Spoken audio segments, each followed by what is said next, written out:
ഒരു ജേതാവിനെ കണ്ടെത്താൻ കഴിഞ്ഞു. ആ ജേതാവിൻ്റെ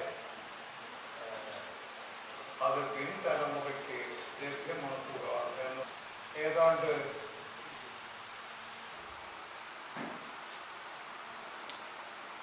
ഈ പുരസ്കാരം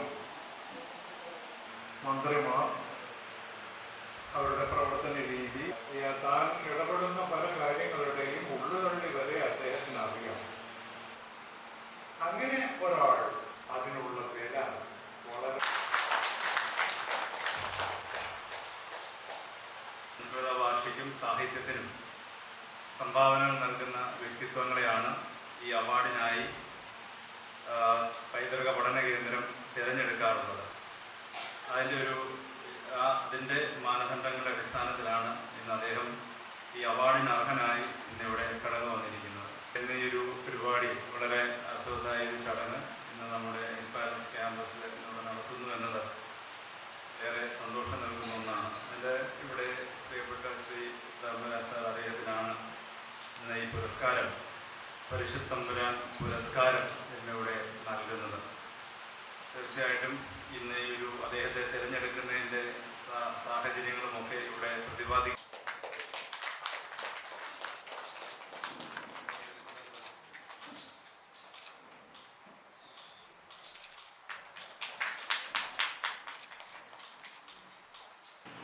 ഏറെ പ്രാധാന്യത്തോടെ പ്രവർത്തിക്കുന്ന സ്ഥാപനങ്ങളിലൊന്നാണ് പൈതൃക പഠന കേന്ദ്രം.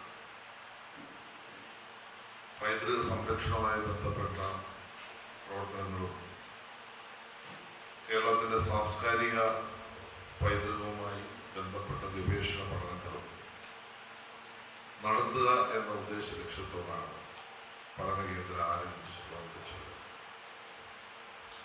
ഇതിന്റെ ഭാഗമായി ഒട്ടേറെ പ്രവർത്തനങ്ങൾ പഠന കേന്ദ്രത്തിൽ നിന്ന് നടത്തുന്നു.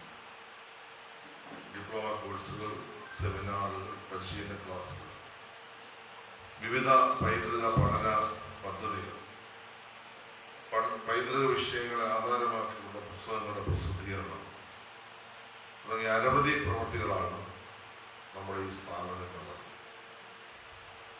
ഇതോടൊപ്പം ഏറെ ശ്രദ്ധേയമായ ഒന്നാണ് പൈതൃക പഠന കേന്ദ്രം നൽകി വരുന്ന പരിഷത്ത് പുരസ്കാരം. സംസ്കൃത ഭാഷയ്ക്കും സാഹിത്യത്തിനും ശ്രദ്ധേയമായ സംഭാവനകൾ നൽകിയിട്ടുള്ള വ്യക്തിത്വങ്ങളെ ആദരിക്കുന്നതിനായി ഏർപ്പെടുത്തിയിട്ടുള്ളതാണ് ഈ പുരസ്കാരം. ആധുനിക കൊച്ചിയുടെ ശില്പിയും അവസാനത്തെ കൊച്ചി മഹാരാജാവും പണ്ഡിത ശ്രേഷ്ഠരുമായിരുന്ന രാമവർമ്മ പരീക്ഷത്ത് തമ്പുരാന്റെ നാമത്തിലാണ് ഈ പുരസ്കാരം ഏർപ്പെടുത്തിയിട്ടുള്ളത്. 2023 പുരസ്കാരത്തിനായി തിരഞ്ഞെടുത്തിരിക്കുന്നത് ഡോക്ടർ ധർമ്മരാജ് അഡാട്ട് എന്നറിയപ്പെടുന്ന PK ധർമ്മരാജിനെയാണ്. ഈ സദസ്സിന് മുന്നിൽ പ്രത്യേകമായ ഒരു മുഖവുര ആവശ്യമില്ലാത്ത ആളാണ് ധർമ്മരാജ് അഡാട്ട് സാർ.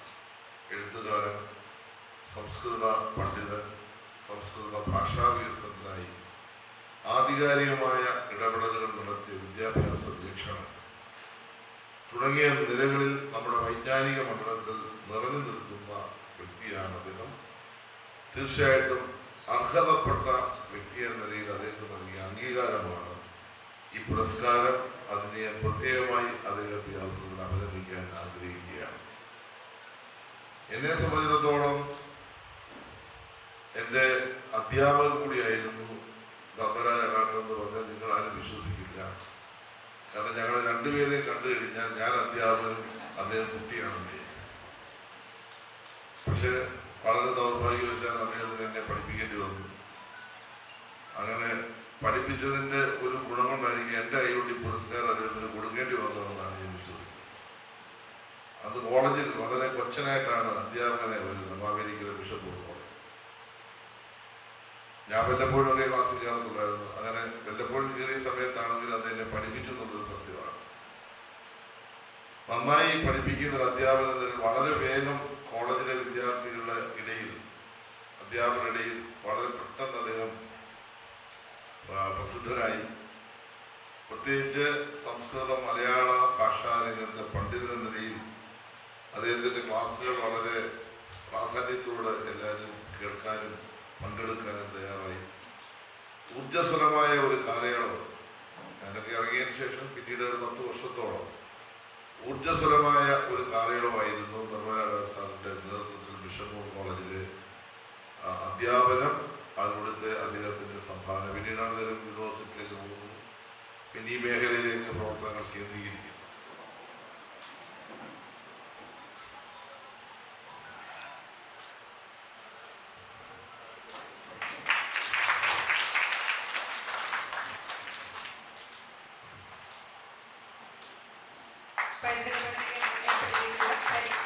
പുരസ്കാരം 2023 ബഹുമാനപ്പെട്ട സാംസ്കാരിക വകുപ്പ് മന്ത്രി സജി ചെറിയൻ ഡോക്ടർ ധർമ്മരാജ് അഡാഡ് സാറിനെ സമർപ്പിക്കുകയാണ്.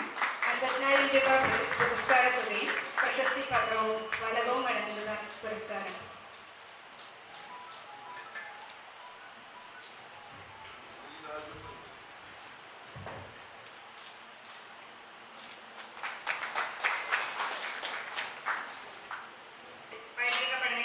Director general doctor MR Raghavacharya sir രചിച്ച് പഠനകേന്ദ്രം പ്രസിദ്ധീകരിക്കുന്ന മലബാറിന്റെ രേഖാപൈതൃകം എന്ന പുസ്തകത്തിന്റെ പ്രകാശമാണ്. പുസ്തകത്തിന്റെ ആദ്യ പ്രതി ബഹുമാനപ്പെട്ട സാംസ്കാരിക വകുപ്പ് മന്ത്രി ശ്രീ MLAക്ക് നൽകിക്കൊണ്ട് പ്രകാശനം ചെയ്തു. ഇന്നത്തെ പുരസ്കാര ജേതാവ് പരീക്ഷത്ത് സ്മാരക ഭാഷത്തിലും പുരാണ ഇതിഹാസങ്ങൾക്കും വേദോപനിഷത്തുകൾക്കും വേറിട്ട ഒരു വായന എങ്ങനെ സാധ്യമാകും എന്നാണ് അദ്ദേഹത്തിൻ്റെ അക്കാദമിക കാലത്ത് ഉടനീളം ചിന്തിച്ചത്. മാർക്സിസത്തിൻ്റെ അടിസ്ഥാന ധാരണകൾ ആ കാഴ്ചയെ കൂടുതൽ മിഴിവുള്ളതാക്കി തീർത്തു. പരീക്ഷിത്ത പുരസ്കാരത്തിന് അർഹനാകാനുള്ള കനമൊന്നും എനിക്കില്ലെന്ന് വിശ്വസിക്കുന്നവനാണ് ഞാൻ. അത് എളിമ കൊണ്ട് പറയുന്നതല്ല. കുലമഹിമയോ കുടുംബമഹിമയോ പാണ്ഡിത്യമഹിമയോ ഒന്നും എനിക്കില്ല. സാധാരണക്കാരനായ ഒരു കൂലിപ്പണിക്കാരൻ്റെ മകനായി പിറന്ന് വിശപ്പിനോട് ഒരുപാട് മല്ലിട്ട് പഠിച്ചു വന്നവനാണ് ഞാൻ. സംസ്കൃതം പഠിക്കുവാനുള്ള കാരണവും അതുതന്നെയാണ്. എന്നാൽ 1ാം ക്ലാസ് മുതൽ MA ക്ലാസ് വരെ മിക്കവാറും എല്ലാ വർഷവും എൻ്റെ ക്ലാസ്സിലെ 1ാം സ്ഥാനം നഷ്ടപ്പെടുത്താതിരിക്കാൻ ഞാൻ ശ്രദ്ധിച്ചിരുന്നു, പ്രീ ഡിഗ്രി ഒഴിച്ച്. കടുത്ത സാമ്പത്തിക പ്രതിസന്ധിക്കിടയിൽ പ്രീ ഡിഗ്രിക്ക് കോളേജിൽ ചേർന്ന് പഠിക്കാൻ സാധിച്ചത് പുറനാട്ടുകര ശ്രീരാമകൃഷ്ണ മിഷൻ ആശ്രമത്തിലെ അന്നത്തെ മഠാധിപതിയായിരുന്ന ചക്രാനന്ദ സ്വാമികളുടെ സഹായമാണ് കാരണമായി ഭവിച്ചത്. ഡിഗ്രിക്ക് സംസ്കൃതം പഠിക്കാൻ ഗുരുവായൂർ ശ്രീകൃഷ്ണ കോളേജിൽ ഫീസ് വേണ്ടിയിരുന്നില്ല. ആദ്യ വർഷം ചേരാനുള്ള സാമ്പത്തിക സഹായം നൽകിയതും സ്വാമിജി തന്നെയാണ്. മാത്രമല്ല, ദിവസവും ബസ് കൂലി ഇനത്തിൽ 40 പൈസ മകന് എങ്ങനെയെങ്കിലും നൽകണം എന്ന് അച്ഛനോട് ആവശ്യപ്പെട്ടതും സ്വാമിജിയായിരുന്നു. ദിവസേന ലഭിച്ചിരുന്ന 5 രൂപയോളം വരുന്ന കൂലിയിൽ നിന്നാണ് 40 പൈസ എനിക്ക് വേണ്ടി അച്ഛൻ നീക്കി വെച്ചിരുന്നത്. അതുകൊണ്ട് തന്നെ ഞാൻ ഈ പുരസ്കാരം സ്വാമിജിയുടെയും അച്ഛൻ്റെയും പാദങ്ങളിൽ സമർപ്പിക്കുന്നു. എന്നെ അതിന് പ്രാപ്തമാക്കിയ ഗുരുപരമ്പരകളോട്, മാതാപിതാക്കളോട്, എന്നോടൊപ്പം നിന്ന സഹധർമ്മിണിയോട്, ഞാൻ ജനിച്ചു വളർന്ന ഈ സമൂഹത്തോട് എല്ലാവരോടുമുള്ള നന്ദി രേഖപ്പെടുത്താൻ ഞാൻ ഈ അവസരം പ്രയോജനപ്പെടുത്തട്ടെ. നന്ദി, നമസ്കാരം.